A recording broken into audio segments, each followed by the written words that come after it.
Hey buddy welcome back to my YouTube channel. I am advocate Divya. Continue करते हैं the union judiciary part 4 के साथ में। Article 140 जो बात करता है ancillary powers of supreme court के बारे में। सुप्रीम कोर्ट को एंसिलरी पावर्स दी गई है by parliament. Parliament supreme court को कुछ ऐसी एक्स्ट्रा पावर्स देता है, हेल्पिंग पावर्स देता है, जिनका सुप्रीम कोर्ट ज़रूरत होने पर उनका उपयोग कर सकता है। Parliament may by law make provision for conferring upon the Supreme Court such supplemental powers not inconsistent with any of the provisions of this Constitution as may appear to be necessary or desirable for the purpose of enabling the court more effectively to exercise the jurisdiction conferred upon it by or under this Constitution। Parliament जो है कुछ supplemental powers देता है supreme court को, जो कि law के अंदर मेंशन नहीं है, बट अकॉर्डिंग टू सिचुएशन अगर नेसेसरी हो या डिज़ायर हो उसकी, तो पार्लियामेंट सुप्रीम कोर्ट उनका उपयोग कर सकता है। ठीक है, ताकि जुरिसडिक्शन में आसानी हो। नेक्स्ट है article 141, law declared by Supreme Court to the binding on all courts. Supreme court के द्वारा अगर कोई लॉ बनाया जाता है तो सारे कोर्ट्स के ऊपर बाइंडिंग होगा इंडिया की टेरिटरी के अंदर। ठीक है, इंडिया की टेरिटरी में वो सब जगह एनफोर्सेबल होगा। ये आर्टिकल 141। नेक्स्ट है article 142, enforcement of decree and order of सब supreme court and orders as to discovery ETC। Supreme court के द्वारा अगर कोई डिग्री या जजमेंट या ऑर्डर दिया जाता है तो वो क्या होगा, एनफोर्सेबल होगा इंडिया की टेरिटरी में हर जगह पर। ठीक है,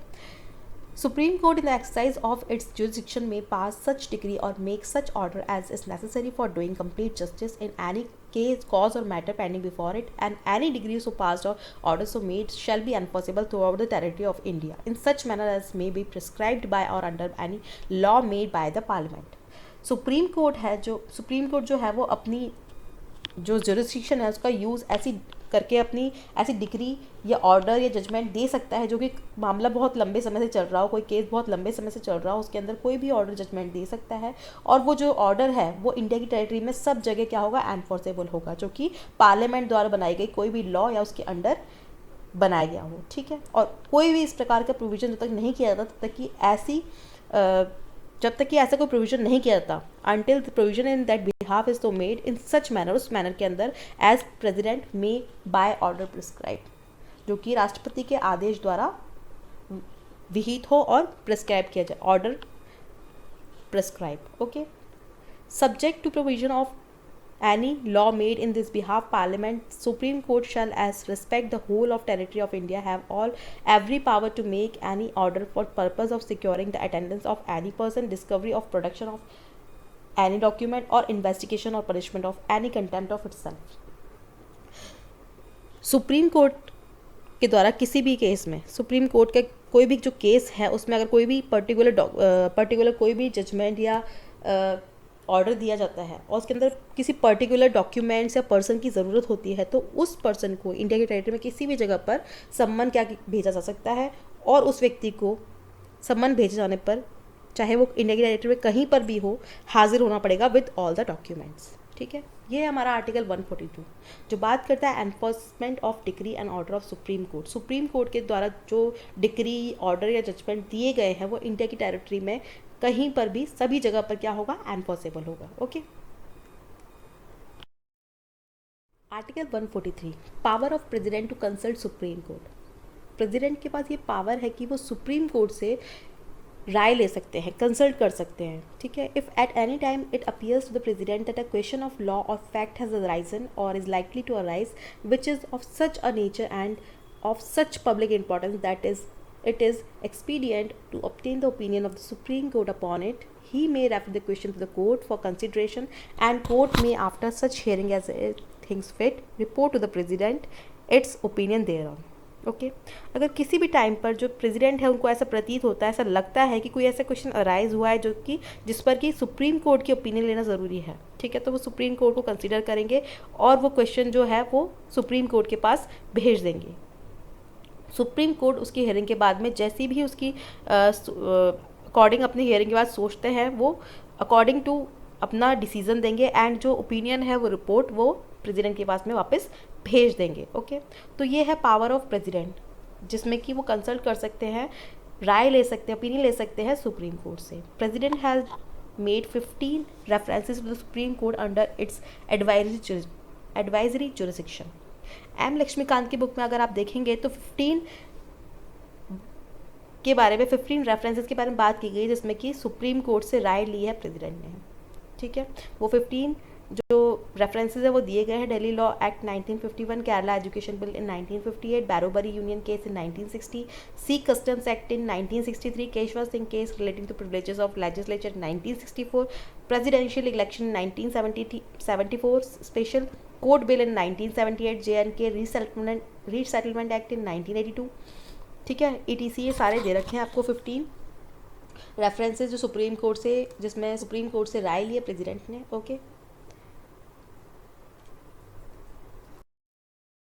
article 144 civil and judicial authorities to act in aid of the Supreme Court. Article 144 क्या कहता है? सिविल एंड जुडिशियल अथॉरिटीज़ जो हैं, सिविल एंड जुडिशियल अथॉरिटीज़ जब भी ज़रूरत पड़ेगी सुप्रीम कोर्ट को तब उनकी वो हेल्प करेगी, ओके, सहायता करेंगी। नेक्स्ट है article 145 rules of court ETC। Article 145 बात करता है कोर्ट के रूल्स की। हर जगह के अपने अपने रूल्स होते हैं। फॉर एग्जांपल पार्लियामेंट के अपने रूल्स हैं, किस तरह से उसके फंक्शंस होंगे, किस तरह से उसके प्रोसीजर्स होंगे, उसी तरह कोर्ट के भी अपने कुछ रूल्स एंड रेगुलेशंस हैं। Subject to the provision of any law made by parliament, supreme court में from time to time with approval of the president make rules for regulating generally the practice and procedure of the court, including rules as to person practicing before the court, rules as to procedure for hearing appeal, other matters pertaining to appeal, including time within which appeals to the court are to be entered. Parliament द्वारा बनाए गए किसी भी law के provisions के under रहते हुए Supreme Court time to time जो प्रेसिडेंट हैं उनके अप्रूवल से कोर्ट के जो भी प्रोसीजर्स हैं, जो भी प्रोसीजर है, प्रैक्टिस है, उनके procedure of the court including उनके विनियमन के लिए जो भी नीचे लिखे हुए हैं वो उन सब के अंदर इंक्लूडिंग है, ठीक है, उनको फॉलो करेंगे। Rules as to person practising before the court, उस कोर्ट के अंदर जो भी प्रैक्टिस कर रहे हैं पर्सन्स, ठीक है, लॉ प्रैक्टिस जो कर रहे हैं, अपील सुनने के लिए, अपील हेयरिंग के लिए जो भी प्रोसीजर है उसमें अपील रिलेटेड अदर सब्जेक्ट्स के बारे में जिनके अंदर वो टाइम भी है एंड जिसके अंदर अपील जो है उस कोर्ट के अंदर ली जानी है, ठीक है। Rules as to proceedings in the court for enforcement any of the right conferred by part third, भाग थर्ड के अंदर, पार्ट थर्ड के अंदर जो भी राइट्स दिए गए हैं उनको एनफोर्स करवाने के लिए उस कोर्ट में प्रोसीडिंग्स के बारे में रूल्स बताए गए हैं, ठीक है। Rules as to proceeding in the court under article 139A, 139A के अंदर उस कोर्ट के अंदर जो भी प्रोसीडिंग्स हैं उनके बारे में रूल्स बताए गए हैं। Rules as to rules as to entertainment of appeal under sub clause C of clause 1 of article 134, article 134 की क्लॉज 1 में एंड सब क्लॉज C के अंदर जो अपील है उनको ग्रहण करने के बारे में जो भी रूल्स हैं वो बताए गए हैं। Rules as to condition subject to which any judgment pronounced और order made by the court may be reviewed and procedure of such review including the time within which application to the court or such review are to be entered। उन court में proceedings और उनके जो भी expenses हैं, उस court में सुनाए गए जो भी डिसीजंस है या ऑर्डर है उनके कंडीशंस के अंदर रहते हुए जो भी रिव्यू किया जाता है उसके वो रिव्यू किया जा सकेगा उस प्रोसीजर के बारे में, और जो भी टाइम है जिनके भीतर ऐसे रिव्यू के एप्लीकेशंस या जो भी है उनको कोर्ट के अंदर लिए जाने हैं उनके बारे में नियम दिए गए हैं। Rules as to cost of any incidental to any proceedings in the court and as to fees to be charged in respect of proceedings therein, उस कोर्ट में जो भी प्रोसीडिंग्स होंगी उनके एक्सपेंसेस के बारे में, उनके प्रोसीडिंग्स में जो भी फीसें होंगी उनके बारे में रूल्स बताए गए हैं। Rules as to granting of bail, rule बताए गए हैं बेल मंजूर करने के बारे में, ठीक है।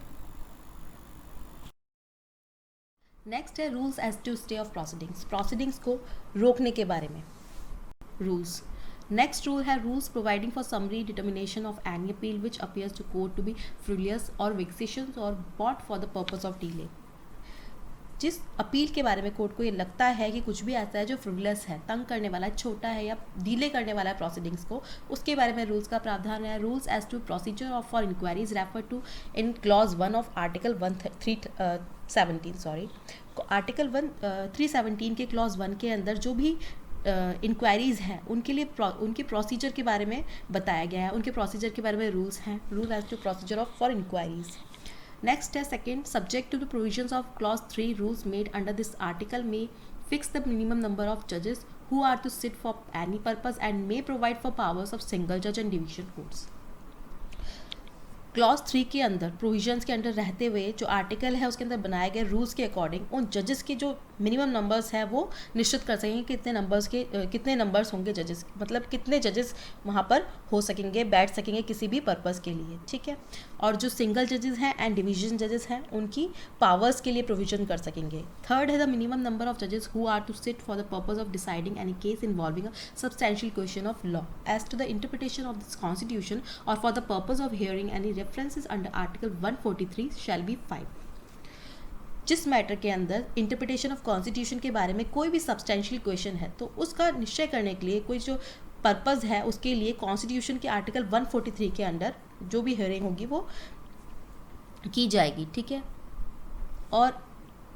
143 के अंदर जो भी हायरिंग वो की जाएगी और उसमें जो जजेस होंगे उनकी संख्या 5 होगी। Provided that where the court hearing and appeal under any of the provisions of this chapter अंदर other than article 132 consists of less than 5 judges and in the course of hearing of the appeal of the court is satisfied that the appeal involves a substantial question of law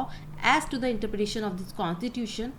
the determination of which is necessary for the disposal of the appeal. Such courts shall refer the question for opinion to a court constituted as required by this clause for the purpose of deciding any case involving such a question and shall on receipt or for the opinion dispose of appeal in conformity with such opinion. लेकिन जहाँ पर 132 से अलग इस chapter के अंदर provisions के अंदर जो भी अपील की हियरिंग करने वाले जो कोर्ट होगा उसमें कम से कम कितने होंगे, 5 जजेस से मिलकर बनेगा। अपील की हियरिंग के ड्यूरिंग उस कोर्ट के अंदर अगर ये समाधान हो जाता है, डिसाइड हो जाता है कि अपील के अंदर जो अपील के अंदर इंटरप्रिटेशन ऑफ कॉन्स्टिट्यूशन के बारे में कोई भी ऐसा सब्सटेंशियल क्वेश्चन है जिसका कि अपील के डिस्पोजल के लिए ज़रूरी है, जो अपील के डिस्पोजल के लिए ज़रूरी है, तो वहाँ पर कोर्ट ऐसे सब्सटेंशियल क्वेश्चन को जो कि किसी भी मैटर के अंदर इस क्लॉज के अंदर गठित किया जाता है तो उसकी ओपिनियन के लिए निर्देशित, उसकी राय के लिए, ओपिनियन के लिए, ऐसी राय प्राप्ति के लिए अपील को अकॉर्डिंग टू ओपिनियन निपटाएगा, ठीक है। Fourth, no judgment shall be delivered by the Supreme Court save in open court and no report shall be made under Article 143 save in accordance with an opinion also delivered in open court. Supreme court जो भी decision होगा वो खुले open court के अंदर ही सुनाएगा, अन्यथा नहीं। आर्टिकल के अंदर प्रत्येक जो प्रतिवेदन है क्या कहता है, no report shall be made under article 143 save in accordance with an opinion also delivered in open court, ठीक है। खुले न्यायालय के अंदर ही सुनवाई होगी, ओपिनियन के अकॉर्डिंग ही दिया जाएगा या फिर नहीं दिया जाएगा। No judgment and so such opinion shall be delivered by the Supreme Court save with the concurrence of majority of judges present at the hearing of the case, but nothing in this clause shall be deemed to prevent a judge who does not concur from delivering a dissenting judgment or opinion. Supreme court के द्वारा प्रत्येक जो decision होगा, ऐसे opinion मामले के जो matter की हियरिंग है वो उन सभी जजेस की उपस्थिति के अंदर, प्रेजेंस के अंदर मेजॉरिटी से दी जाएगी, वरना नहीं दी जाएगी। और किसी भी अगर कोई भी जज अगर उससे सहमत नहीं है, उसका ओपिनियन उसमें नहीं है, तो वो अपना जो उसकी राय रखने से उसको रोका नहीं जाएगा, ठीक है, उसको प्रिवेंट नहीं किया जाएगा। ओके, तो ये हैं कुछ रूल्स कोर्ट के। ओके, नेक्स्ट है आर्टिकल 146 जो बात करता है सुप्रीम कोर्ट के ऑफिसर्स एंड सर्वेंट्स जो हैं उनके एक्सपेंसेस के बारे में। Appointments of officers and servant of the Supreme Court shall be made by the Chief Justice of India or such other judge of officer of the court as he may direct. Supreme court के जो servants and जो officers हैं उनकी appointment CJI करेंगे, chief justice of India करेंगे, और उस court में जो अदर जजेस हैं या ऑफिसर्स हैं, provided that the president may by rule require that in such cases as may be specified in the rule, no person not already attached to the court shall be appointed to any officer connected with the court save after consultation with the Union Public Service Commission. अगर जो president है उनके rule के according ये कि other दिशाओं के अंदर, अदर कंडीशंस के अंदर अगर किसी ऐसे व्यक्ति को जो कि पहले से कोर्ट से जुड़ा हुआ नहीं है, ठीक है, और बाहर से किसी अदर पर्सन को अपॉइंट किया गया है, तो वो किसकी ओपिनियन से होगा वो होगा यूनियन पब्लिक सर्विस कमीशन की ओपिनियन से, ठीक है, उसको उसके बाद ही नियुक्त किया जाएगा। Second clause, subject to provision of any law made by Parliament the conditions of service of officers and servant of the Supreme Court shall be such as may be prescribed by rules made by Chief Justice of India or by some other judge or officer of the court authorized by Chief Justice of India to make rule for purpose। Parliament द्वारा बनाई गई law के provisions के under रहते हुए Supreme court के जो officers and servant हैं उनके अंदर ऐसी कंडीशंस होंगी कि जो सीजेआई हैं, चीफ जस्टिस ऑफ इंडिया है या अदर जजेस हैं, जिससे कि इंडिया के जो चीफ जस्टिस हैं उन्होंने अथोराइज किया है नियम बनाने के लिए, ठीक है, उन्होंने उन्हें अथोराइज किया है नियम बनाने के लिए, रूल्स बनाने के लिए, ठीक है, तो ऐसे नियम के अकॉर्डिंग की जाए। Chief justice of India make rules for the purpose provide that the rules made under this clause shall so far as they relate to salaries, allowances, leave और pensions required the approval of the president. जो भी वेतन, allowances, छुट्टियाँ, pension जो भी है वो जो प्रेसिडेंट है उनके अप्रूवल से दिए जाएंगे, ठीक है। थर्ड है the administrative expenses of supreme court including all salaries, allowances and pensions payable to or in respect of the officers and servant of the court shall be charged upon the consolidated fund of India, and any fees or other money taken by the court shall form part of that fund। Supreme court के जो भी expenses, salaries, allowances हैं, ठीक है, वो क्या होंगे, consolidated fund से दिए जाएंगे, और कोर्ट द्वारा ली गई जो फीसें और जो भी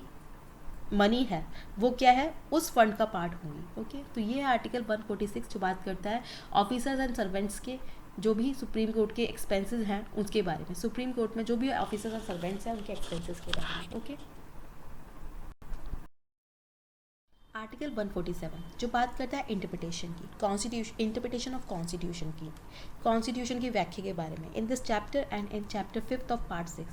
चैप्टर 5 के पार्ट 6 के अंदर इंटरप्रिटेशन ऑफ कॉन्स्टिट्यूशन के बारे में लॉ के कोई भी सब्सटेंशियल क्वेश्चन अराइज होता है, उस कंडीशन में क्या, अगर डिफ़िकल्टी आती है इंटरप्रिटेशन में उसको इंटरप्रिटेट करने के अंदर, तब उस कंडीशन में क्या किया जाएगा, किससे राय ली जाएगी। तो यहाँ पर एक्ट दिए हुए हैं, अगर कुछ भी डिफ़िकल्टी आती है इंटरप्रिटेशन के अंदर तो उनसे राय ली जा सकती है। गवर्नमेंट ऑफ इंडिया एक्ट 1935 और of any order in council और order made thereunder, and second है इंडिपेंडेंस एक्ट 1947 और of any order made thereunder. Okay, तो ये है आर्टिकल 147 जो बात करता है इंटरप्रिटेशन की। Okay, thanks for watching everyone, please like, share and subscribe my channel.